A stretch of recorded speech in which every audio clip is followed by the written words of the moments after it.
बिहार की सियासत में खेला तो बहुत हुए हैं, लेकिन बीते 16 मार्च को राज्यसभा चुनाव की बिसात पर बीजेपी ने जो किया वो राजनीति के किताबों में सर्जिकल स्ट्राइक के एक नए अध्याय के रूप में पढ़ा जाएगा।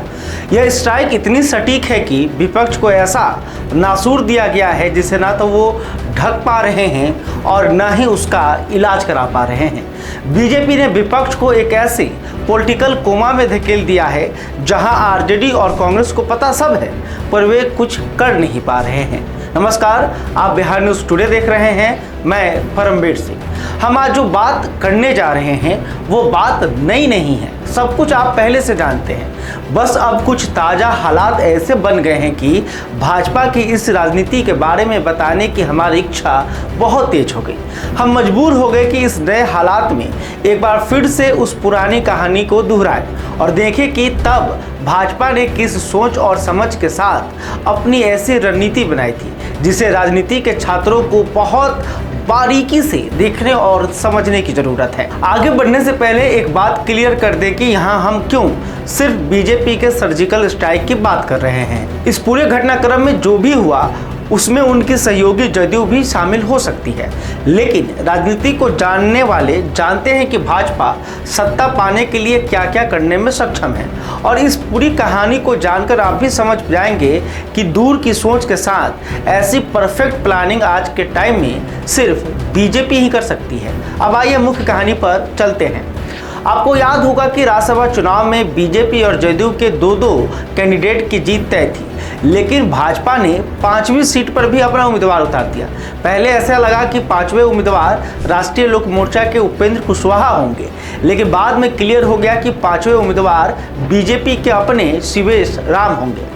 कहने वाले ये भी कहने लगे कि बीजेपी ने कुशवाहा की सीट सुरक्षित कर दी और एक दलित उम्मीदवार को हार जीत के भंवर में उलझने के लिए छोड़ दिया, क्योंकि शिवेश राम के सामने महागठबंधन के समर्थन से खड़े हुए एडी सिंह कैंडिडेट थे। शिवेश राम की जीत के लिए पहली वरीयता के मात्र 3 वोटों की जरूरत थी, जबकि एडी सिंह को 6 वोटों की। माना जा रहा था कि एडी सिंह बड़े बिजनेसमैन होने के चलते कुछ दांव पे चलकर किसी तरह अपनी सीट निकाल सकते हैं, लेकिन राजनीति में अनहोनी को होनी करने की कला अब बीजेपी से सभी को सीखने की जरूरत है। एडी सिंह भले ही धनबल से मजबूत थे, लेकिन राजनीति करने और रणनीति बनाने में बीजेपी अब बाकी पार्टियों से बहुत आगे निकल गई है। शिवेश राम की जीत के लिए जरूरी 3 वोट तभी मिलते जब क्रॉस वोटिंग होती, और क्रॉस वोटिंग करने पर विपक्षी विधायकों के कानूनी पचड़ों में पड़ने और एक्सपोज होने का डर था।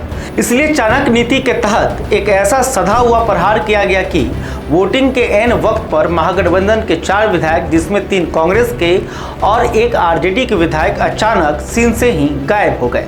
नतीजा वही हुआ जो स्क्रिप्ट में पहले से लिखा था।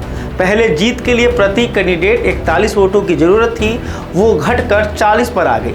एडी सिंह को पहली वरीयता के 37 वोट मिले। शिवेश राम को भी पहली वरीयता के कम वोट मिले, लेकिन दूसरी वरीयता के वोट एडी सिंह से ज़्यादा थे, इसलिए वो जीते और शान से सदन पहुंच गए। ये तो इलेक्शन तक की कहानी थी, जिसमें हमने देखा कि कैसे प्लान बनाकर विपक्ष पर सर्जिकल स्ट्राइक किया गया, लेकिन असली खेल तो अब जीत के बाद शुरू हुआ है। और अब आपको समझ आएगा कि इस पूरे ऑपरेशन का क्या इम्पैक्ट यानी असर हुआ है, और इसी असर से आपको ये भी समझ आएगा कि आखिर हम क्यों इसे सर्जिकल स्ट्राइक कह रहे हैं।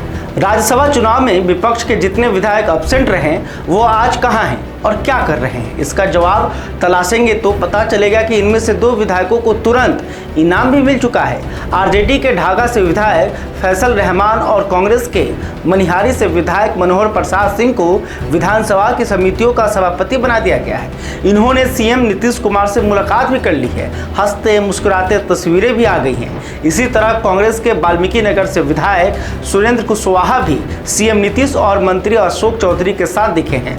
फारबिसगंज से कांग्रेस विधायक मनोज विश्वास भी फिलहाल किसी क्रिया प्रतिक्रिया के होने के वेटिंग लिस्ट में हैं। अब बात है कि अपनी अपनी पार्टी को नुकसान पहुंचाने वाले इन विधायकों पर कोई कार्रवाई तो होनी चाहिए, लेकिन इन पर कोई कार्रवाई नहीं हुई है और भविष्य में किसी कार्रवाई के होने की संभावना भी नहीं लग रही है। इसके पीछे की जो वजह है वही हमारी आज की कहानी का मुख्य मैसेज है। मामला कुछ ऐसा बन गया है कि अगर तेजस्वी यादव या कांग्रेस इन भगौरों पर कार्रवाई करते हैं तो उनकी अपनी ही कुर्सी और पार्टी का वजूद ताश के पत्तों की तरह ढह जाएगा।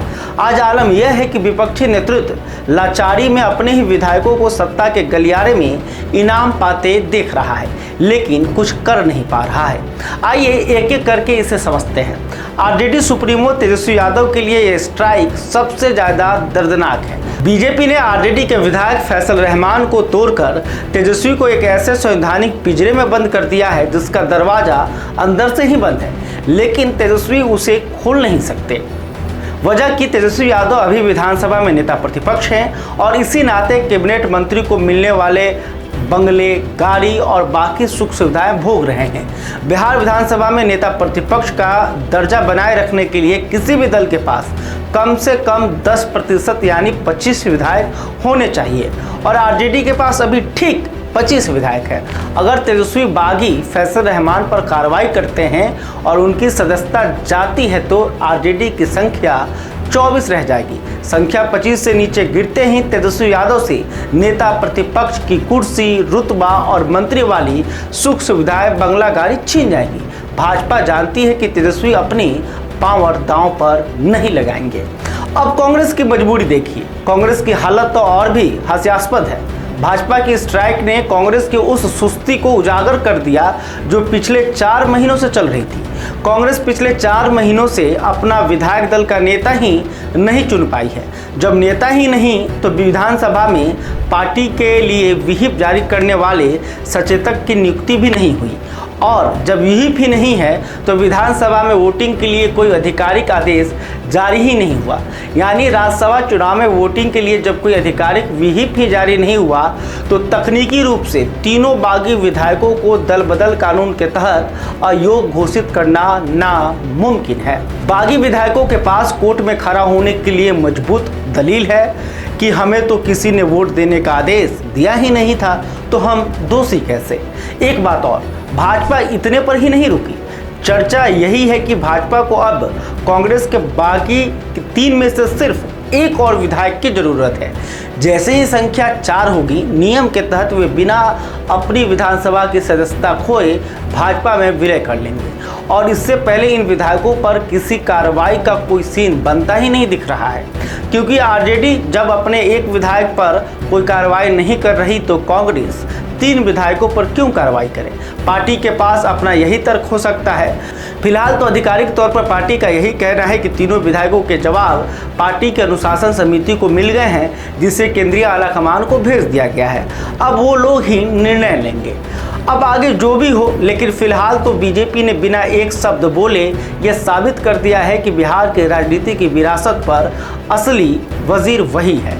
विपक्ष आज उस मरीज की तरह है जिसे अपनी बीमारी भी पता है और हकीम भी, लेकिन वो इलाज इसलिए नहीं करा सकता क्योंकि इलाज की कीमत उसकी अपनी कुर्सी है। भाजपा ने उनके विधायकों को सिर्फ तोड़ा नहीं है, बल्कि विपक्ष के ईगो और टेक्निकल कमियों को हथियार बनाया है।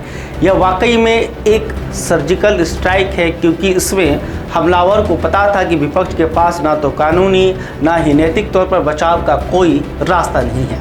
तो आपको यह वीडियो कैसा लगा कमेंट करके जरूर बताइएगा। इस वीडियो को राजनीति के जानकार अपने साथियों से भी शेयर करिए और ऐसे ही खबरों के लिए हमारे साथ बने रहिए।